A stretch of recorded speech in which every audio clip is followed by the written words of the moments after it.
بسم اللہ الرحمن الرحیم۔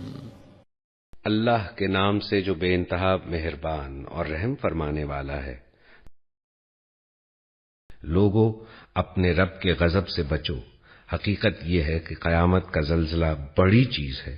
جس روز تم اسے دیکھو گے، حال یہ ہوگا کہ ہر دودھ پلانے والی اپنے دودھ پیتے بچے سے غافل ہو جائے گی، ہر حاملہ کا حمل گر جائے گا، اور لوگ تم کو مدہوش نظر آئیں گے، حالانکہ وہ نشے میں نہ ہوں گے، بلکہ اللہ کا عذاب ہی کچھ ایسا سخت ہوگا۔ بعض لوگ ایسے ہیں جو علم کے بغیر اللہ کے بارے میں بحثیں کرتے ہیں اور ہر شیطان سرکش کی پیروی کرنے لگتے ہیں، حالانکہ اس کے تو نصیب ہی میں یہ لکھا ہے کہ جو اس کو دوست بنائے گا اسے وہ گمراہ کر کے چھوڑے گا اور عذاب جہنم کا راستہ دکھائے گا۔ لوگو، اگر تمہیں زندگی بعد موت کے بارے میں کچھ شک ہے تو تمہیں معلوم ہو کہ ہم نے تم کو مٹی سے پیدا کیا ہے، پھر نطفے سے، پھر خون کے لوتھڑے سے، پھر گوشت کی بوٹی سے جو شکل والی بھی ہوتی ہے اور بے شکل بھی، تاکہ تم پر حقیقت واضح کرے۔ ہم جس کو چاہتے ہیں ایک وقت خاص تک رحموں میں ٹھہرائے رکھتے ہیں، پھر تم کو ایک بچے کی صورت میں نکال لاتے ہیں تاکہ تم اپنی جوانی کو پہنچو، اور تم میں سے کوئی پہلے ہی واپس بلا لیا جاتا ہے اور کوئی بدترین عمر کی طرف پھیر دیا جاتا ہے، تاکہ سب کچھ جاننے کے بعد پھر کچھ نہ جانے۔ اور تم دیکھتے ہو کہ زمین سوکھی پڑی ہے، پھر جہاں ہم نے اس پر می برسایا کہ یکا یک وہ پھپک اٹھی اور پھول گئی، اور اس نے ہر قسم کی خوش منظر نباتات اگلنی شروع کر دی۔ یہ سب کچھ اس وجہ سے ہے کہ اللہ ہی حق ہے، اور وہ مردوں کو زندہ کرتا ہے، اور وہ ہر چیز پر قادر ہے، اور یہ کہ قیامت کی گھڑی آ کر رہے گی، اس میں کسی شک کی گنجائش نہیں، اور اللہ ضرور ان لوگوں کو اٹھائے گا جو قبروں میں جا چکے ہیں۔ بعض اور لوگ ایسے ہیں جو کسی علم اور ہدایت اور روشنی بخشنے والی کتاب کے بغیر گردن اکڑائے ہوئے خدا کے بارے میں جھگڑتے ہیں تاکہ لوگوں کو راہ خدا سے بھٹکا دیں۔ ایسے شخص کے لیے دنیا میں رسوائی ہے، اور قیامت کے روز اس کو ہم آگ کے عذاب کا مزہ چکھائیں گے۔ یہ ہے تیرا وہ مستقبل جو تیرے اپنے ہاتھوں نے تیرے لیے تیار کیا ہے، ورنہ اللہ اپنے بندوں پر ظلم کرنے والا نہیں ہے۔ اور لوگوں میں کوئی ایسا ہے جو کنارے پر رہ کر اللہ کی بندگی کرتا ہے، اگر فائدہ ہوا تو مطمئن ہو گیا، اور جو کوئی مصیبت آ گئی تو الٹا پھر گیا، اس کی دنیا بھی گئی اور آخرت بھی۔ یہ ہے صریح خسارہ۔ پھر وہ اللہ کو چھوڑ کر ان کو پکارتا ہے جو نہ اس کو نقصان پہنچا سکتے ہیں نہ فائدہ۔ یہ ہے گمراہی کی انتہا۔ وہ ان کو پکارتا ہے جن کا نقصان ان کے نفع سے قریب تر ہے، بدترین ہے اس کا مولا اور بدترین ہے اس کا رفیق۔ اللہ ان لوگوں کو جو ایمان لائے اور جنہوں نے نیک عمل کیے یقیناً ایسی جنتوں میں داخل کرے گا جن کے نیچے نہریں بہہ رہی ہوں گی۔ اللہ کرتا ہے جو کچھ چاہتا ہے۔ جو شخص یہ گمان رکھتا ہو کہ اللہ دنیا اور آخرت میں اس کی کوئی مدد نہ کرے گا، اسے چاہیے کہ ایک رسی کے ذریعے آسمان تک پہنچ کر شگاف لگائے، پھر دیکھ لے کہ آیا اس کی تدبیر کسی ایسی چیز کو رد کر سکتی ہے جو اس کو ناگوار ہے۔ ایسی ہی کھلی کھلی باتوں کے ساتھ ہم نے اس قرآن کو نازل کیا ہے، اور ہدایت اللہ جسے چاہتا ہے دیتا ہے۔ جو لوگ ایمان لائے اور جو یہودی ہوئے اور سابئی اور نصارہ اور مجوس اور جن لوگوں نے شرک کیا، ان سب کے درمیان اللہ قیامت کے روز فیصلہ کر دے گا۔ ہر چیز اللہ کی نظر میں ہے۔ کیا تم دیکھتے نہیں ہو کہ اللہ کے آگے سربسجود ہیں وہ سب جو آسمانوں میں ہیں اور جو زمین میں ہیں، سورج اور چاند اور تارے اور پہاڑ اور درخت اور جانور اور بہت سے انسان اور بہت سے وہ لوگ بھی جو عذاب کے مستحق ہو چکے ہیں، اور جسے اللہ ذلیل و خوار کر دے اسے پھر کوئی عزت دینے والا نہیں ہے۔ اللہ کرتا ہے جو کچھ چاہتا ہے۔ یہ دو فریق ہیں جن کے درمیان اپنے رب کے معاملے میں جھگڑا ہے۔ ان میں سے وہ لوگ جنہوں نے کفر کیا ان کے لیے آگ کے لباس کاٹے جا چکے ہیں، ان کے سروں پر کھولتا ہوا پانی ڈالا جائے گا جس سے ان کی کھالیں ہی نہیں پیٹ کے اندر کے حصے تک گل جائیں گے، اور ان کی خبر لینے کے لیے لوہے کے گرز ہوں گے۔ جب کبھی وہ گھبرا کر جہنم سے نکلنے کی کوشش کریں گے پھر اسی میں دھکیل دیے جائیں گے کہ چکھو اب جلنے کی سزا کا مزہ۔ جو لوگ ایمان لائے اور جنہوں نے نیک عمل کیے ان کو اللہ ایسی جنتوں میں داخل کرے گا جن کے نیچے نہریں بہہ رہی ہوں گی. وہاں وہ سونے کے کنگنوں اور موتیوں سے آراستہ کیے جائیں گے اور ان کے لباس ریشم کے ہوں گے. ان کو پاکیزہ بات قبول کرنے کی ہدایت بخشی گئی اور انہیں خدائے ستودہ صفات کا راستہ دکھایا گیا. جن لوگوں نے کفر کیا اور جو اللہ کے راستے سے روک رہے ہیں اور اس مسجد حرام کی زیارت میں مانے ہیں جسے ہم نے سب لوگوں کے لیے بنایا ہے، جس میں مقامی باشندوں اور باہر سے آنے والوں کے حقوق برابر ہیں، اس میں جو بھی راستے سے ہٹ کر ظلم کا طریقہ اختیار کرے گا اسے ہم دردناک عذاب کا مزہ چکھائیں گے. یاد کرو وقت جبکہ ہم نے ابراہیم کے لیے اس گھر کی جگہ تجویز کی تھی کہ میرے ساتھ کسی چیز کو شریک نہ کرو اور میرے گھر کو طواف کرنے والوں اور قیام و رکوع و سجود کرنے والوں کے لیے پاک رکھو، اور لوگوں کو حج کے لیے اذن عام دے دو کہ وہ تمہارے پاس ہر دور دراز مقام سے پیدل اور اونٹوں پر سوار آئیں تاکہ وہ فائدے دیکھیں جو یہاں ان کے لیے رکھے گئے ہیں، اور چند مقرر دنوں میں ان جانوروں پر اللہ کا نام لیں جو اس نے انہیں بخشے ہیں، خود بھی کھائیں اور تنگ دست محتاج کو بھی دیں، پھر اپنا میل کچیل دور کریں اور اپنی نظریں پوری کریں اور اس قدیم گھر کا طواف کریں. یہ تھا تعمیر کعبہ کا مقصد، اور جو کوئی اللہ کی قائم کردہ حرمتوں کا احترام کرے تو یہ اس کے رب کے نزدیک خود اسی کے لیے بہتر ہے. اور تمہارے لیے مویشی جانور حلال کیے گئے ماں سوا ان چیزوں کے جو تمہیں بتائی جا چکی ہیں، پس بتوں کی گندگی سے بچو، جھوٹی باتوں سے پرہیز کرو، یکسو ہو کر اللہ کے بندے بنو، اس کے ساتھ کسی کو شریک نہ کرو، اور جو کوئی اللہ کے ساتھ شرک کرے تو گویا وہ آسمان سے گر گیا. اب یا تو اسے پرندے اچک لے جائیں گے یا ہوا اس کو ایسی جگہ لے جا کر پھینک دے گی جہاں اس کے چیتھڑے اڑ جائیں گے. یہ ہے اصل معاملہ، اور جو اللہ کے مقرر کردہ شعائر کا احترام کرے تو یہ دلوں کے تقوی سے ہے. تمہیں ایک وقت مقرر تک ان ہدی کے جانوروں سے فائدہ اٹھانے کا حق ہے، پھر ان کے قربان کرنے کی جگہ اسی قدیم گھر کے پاس ہے.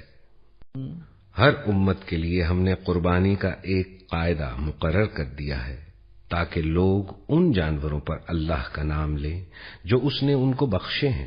پس تمہارا خدا ایک ہی خدا ہے اور اسی کے تم مطیع فرمان بنو. اور اے نبی بشارت دے دے عاجزانہ روش اختیار کرنے والوں کو جن کا حال یہ ہے کہ اللہ کا ذکر سنتے ہیں تو ان کے دل کانپ اٹھتے ہیں، جو مصیبت بھی ان پر آتی ہے اس پر صبر کرتے ہیں، نماز قائم کرتے ہیں، اور جو کچھ رزق ہم نے ان کو دیا ہے اس میں سے خرچ کرتے ہیں. اور اونٹوں کو ہم نے تمہارے لیے شعائر اللہ میں شامل کیا ہے، تمہارے لیے ان میں بھلائی ہے، پس انہیں کھڑا کر کے ان پر اللہ کا نام لو، اور جب ان کی پیٹھیں زمین پر ٹک جائیں تو ان میں سے خود بھی کھاؤ اور ان کو بھی کھلاؤ جو قناعت کیے بیٹھے ہیں، اور ان کو بھی جو اپنی حاجت پیش کریں. ان جانوروں کو ہم نے اس طرح تمہارے لیے مسخر کیا ہے تاکہ تم شکریہ ادا کرو. نہ ان کے گوشت اللہ کو پہنچتے ہیں نہ خون، مگر اسے تمہارا تقوی پہنچتا ہے. اس نے ان کو تمہارے لیے اس طرح مسخر کیا ہے تاکہ اس کی بخشی ہوئی ہدایت پر تم اس کی تکبیر کرو. اور اے نبی بشارت دے دے نیکوکار لوگوں کو، یقیناً اللہ مدافعت کرتا ہے ان لوگوں کی طرف سے جو ایمان لائے ہیں. یقیناً اللہ کسی خائن کافر نعمت کو پسند نہیں کرتا. اجازت دے دی گئی ان لوگوں کو جن کے خلاف جنگ کی جا رہی ہے کیونکہ وہ مظلوم ہیں، اور اللہ یقیناً ان کی مدد پر قادر ہے. یہ وہ لوگ ہیں جو اپنے گھروں سے ناحق نکال دیے گئے صرف اس قصور پر کہ وہ کہتے تھے ہمارا رب اللہ ہے.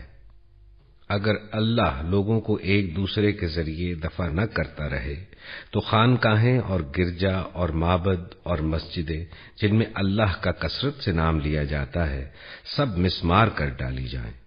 اللہ ضرور ان لوگوں کی مدد کرے گا جو اس کی مدد کریں گے. اللہ بڑا طاقتور اور زبردست ہے. یہ وہ لوگ ہیں جنہیں اگر ہم زمین میں اقتدار بخشیں تو وہ نماز قائم کریں گے، زکوٰۃ دیں گے، نیکی کا حکم دیں گے اور برائی سے منع کریں گے، اور تمام معاملات کا انجام کار اللہ کے ہاتھ میں ہے. اے نبی، اگر وہ تمہیں جھٹلاتے ہیں تو ان سے پہلے قوم نوح اور عاد اور سمود اور قوم ابراہیم اور قوم لوط اور اہل مدین بھی جھٹلا چکے ہیں، اور موسیٰ بھی جھٹلائے جا چکے ہیں۔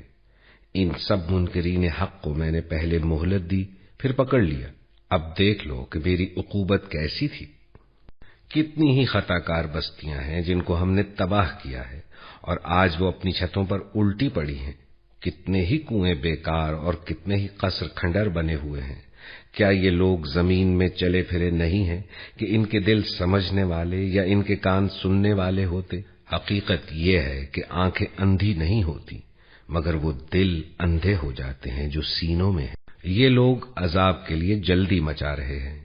اللہ ہرگز اپنے وعدے کے خلاف نہ کرے گا، مگر تیرے رب کے ہاں کا ایک دن تمہارے شمار کے 1000 برس کے برابر ہوا کرتا ہے۔ کتنی ہی بستیاں ہیں جو ظالم تھی، میں نے ان کو پہلے مہلت دی، پھر پکڑ لیا، اور سب کو واپس تو میرے ہی پاس آنا ہے۔ اے نبی، کہہ دو کہ لوگو، میں تو تمہارے لیے صرف وہ شخص ہوں جو صاف صاف خبردار کر دینے والا ہو۔ پھر جو ایمان لائیں گے اور نیک عمل کریں گے ان کے لیے مغفرت ہے اور عزت کی روزی، اور جو ہماری آیات کو نیچا دکھانے کی کوشش کریں گے وہ دوزخ کے یار ہیں۔ اور اے نبی، تم سے پہلے ہم نے نہ کوئی رسول ایسا بھیجا نہ نبی کہ جب اس نے تمنا کی شیطان اس کی تمنا میں خلل انداز ہو گیا۔ اس طرح جو کچھ بھی شیطان خلل اندازیاں کرتا ہے اللہ ان کو مٹا دیتا ہے اور اپنی آیات کو پختہ کر دیتا ہے۔ اللہ علیم ہے اور حکیم، تاکہ شیطان کی ڈالی ہوئی خرابی کو فتنہ بنا دے ان لوگوں کے لیے جن کے دلوں کو روگ لگا ہوا ہے اور جن کے دل کھوٹے ہیں۔ حقیقت یہ ہے کہ یہ ظالم لوگ عناد میں بہت دور نکل گئے ہیں، اور علم سے بہرہ مند لوگ جان لیں کہ یہ حق ہے تیرے رب کی طرف سے، اور وہ اس پر ایمان لے آئیں اور ان کے دل اس کے آگے جھک جائیں۔ یقیناً اللہ ایمان لانے والوں کو ہمیشہ سیدھا راستہ دکھا دیتا ہے۔ انکار کرنے والے تو اس کی طرف سے شک ہی میں پڑے رہیں گے، یہاں تک کہ یا تو ان پر قیامت کی گھڑی اچانک آ جائے یا ایک منحوس دن کا عذاب نازل ہو جائے۔ اس روز بادشاہی اللہ کی ہوگی اور وہ ان کے درمیان فیصلہ کر دے گا۔ جو ایمان رکھنے والے اور عمل صالح کرنے والے ہوں گے وہ نعمت بھری جنتوں میں جائیں گے، اور جنہوں نے کفر کیا ہوگا اور ہماری آیات کو جھٹلایا ہوگا ان کے لیے رسوا کن عذاب ہوگا۔ اور جن لوگوں نے اللہ کی راہ میں ہجرت کی پھر قتل کر دیے گئے یا مر گئے، اللہ ان کو اچھا رزق دے گا، اور یقیناً اللہ ہی بہترین رازق ہے۔ وہ انہیں ایسی جگہ پہنچائے گا جس سے وہ خوش ہو جائیں گے۔ بے شک اللہ علیم اور حلیم ہے۔ یہ تو ہے ان کا انجام، اور جو کوئی بدلہ لے ویسا ہی جیسا اس کے ساتھ کیا گیا اور پھر اس پر زیادتی بھی کی گئی ہو تو اللہ اس کی مدد ضرور کرے گا۔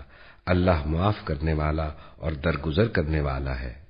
یہ اس لیے کہ رات سے دن اور دن سے رات نکالنے والا اللہ ہی ہے، اور وہ سمیع و بصیر ہے۔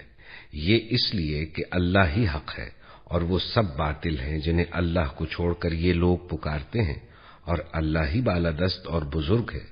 کیا تم دیکھتے نہیں ہو کہ اللہ آسمان سے پانی برساتا ہے اور اس کی بدولت زمین سرسبز ہو جاتی ہے؟ حقیقت یہ ہے کہ وہ لطیف و خبیر ہے۔ اسی کا ہے جو کچھ آسمانوں میں ہے اور جو کچھ زمین میں ہے، بے شک وہی غنی و حمید ہے۔ کیا تم دیکھتے نہیں ہو کہ اس نے وہ سب کچھ تمہارے لیے مسخر کر رکھا ہے جو زمین میں ہے، اور اسی نے کشتی کو قاعدے کا پابند بنایا ہے کہ وہ اس کے حکم سے سمندر میں چلتی ہے، اور وہی آسمان کو اس طرح تھامے ہوئے ہے کہ اس کے اذن کے بغیر وہ زمین پر نہیں گر سکتا۔ واقعہ یہ ہے کہ اللہ لوگوں کے حق میں بڑا شفیق اور رحیم ہے۔ وہی ہے جس نے تمہیں زندگی بخشی ہے، وہی تم کو موت دیتا ہے، اور وہی پھر تم کو زندہ کرے گا۔ سچ یہ ہے کہ انسان بڑا ہی منکر حق ہے۔ ہر امت کے لیے ہم نے ایک طریقے عبادت مقرر کیا ہے جس کی وہ پیروی کرتی ہے، پس اے نبی وہ اس معاملے میں تم سے جھگڑا نہ کریں، تم اپنے رب کی طرف دعوت دو، یقیناً تم سیدھے راستے پر ہو۔ اور اگر وہ تم سے جھگڑیں تو کہہ دو کہ جو کچھ تم کر رہے ہو اللہ کو خوب معلوم ہے۔ اللہ قیامت کے روز تمہارے درمیان ان سب باتوں کا فیصلہ کر دے گا جن میں تم اختلاف کرتے رہے ہو۔ کیا تم نہیں جانتے کہ آسمان و زمین کی ہر چیز اللہ کے علم میں ہے؟ سب کچھ ایک کتاب میں درج ہے۔ اللہ کے لیے یہ کچھ بھی مشکل نہیں ہے۔ یہ لوگ اللہ کو چھوڑ کر ان کی عبادت کر رہے ہیں جن کے لیے نہ تو اس نے کوئی سند نازل کی ہے اور نہ یہ خود ان کے بارے میں کوئی علم رکھتے ہیں۔ ان ظالموں کے لیے کوئی مددگار نہیں ہے، اور جب ان کو ہماری صاف صاف آیات سنائی جاتی ہیں تو تم دیکھتے ہو کہ منکرین حق کے چہرے بگڑنے لگتے ہیں، اور ایسا محسوس ہوتا ہے کہ ابھی وہ ان لوگوں پر ٹوٹ پڑیں گے جو انہیں ہماری آیات سناتے ہیں۔ ان سے کہو، میں بتاؤں تمہیں کہ اس سے بدتر چیز کیا ہے؟ آگ۔ اللہ نے اسی کا وعدہ ان لوگوں کے حق میں کر رکھا ہے جو قبول حق سے انکار کریں، اور وہ بہت ہی برا ٹھکانہ ہے۔ لوگوں، ایک مثال دی جاتی ہے، غور سے سنو۔ جن معبودوں کو تم خدا کو چھوڑ کر پکارتے ہو وہ سب مل کر ایک مکھی بھی پیدا کرنا چاہیں تو نہیں کر سکتے، بلکہ اگر مکھی ان سے کوئی چیز چھین لے جائے تو وہ اسے چھڑا بھی نہیں سکتے۔ مدد چاہنے والے بھی کمزور، اور جن سے مدد چاہی جاتی ہے وہ بھی کمزور۔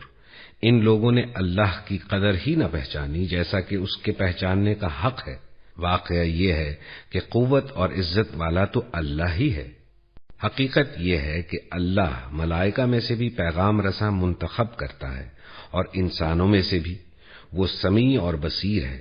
جو کچھ لوگوں کے سامنے ہے اسے بھی وہ جانتا ہے، اور جو کچھ ان سے اوجھل ہے اس سے بھی وہ واقف ہے، اور سارے معاملات اسی کی طرف رجوع ہوتے ہیں۔ اے لوگو جو ایمان لائے ہو، رکوع اور سجدہ کرو، اپنے رب کی بندگی کرو اور نیک کام کرو، اسی سے توقع کی جا سکتی ہے کہ تم کو فلاح نصیب ہو۔ اللہ کی راہ میں جہاد کرو جیسا کہ جہاد کرنے کا حق ہے۔ اس نے تمہیں اپنے کام کے لیے چن لیا ہے اور دین میں تم پر کوئی تنگی نہیں رکھی۔ قائم ہو جاؤ اپنے باپ ابراہیم کی ملت پر۔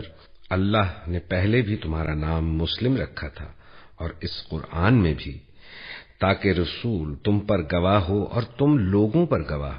پس نماز قائم کرو، زکوٰۃ دو اور اللہ سے وابستہ ہو جاؤ۔ وہ ہے تمہارا مولا، بہت ہی اچھا ہے وہ مولا، اور بہت ہی اچھا ہے وہ مددگار۔ تذكر يوما كنت تعانق دمعة الفكر تناجي الله في صبر وترجو رحمة تسري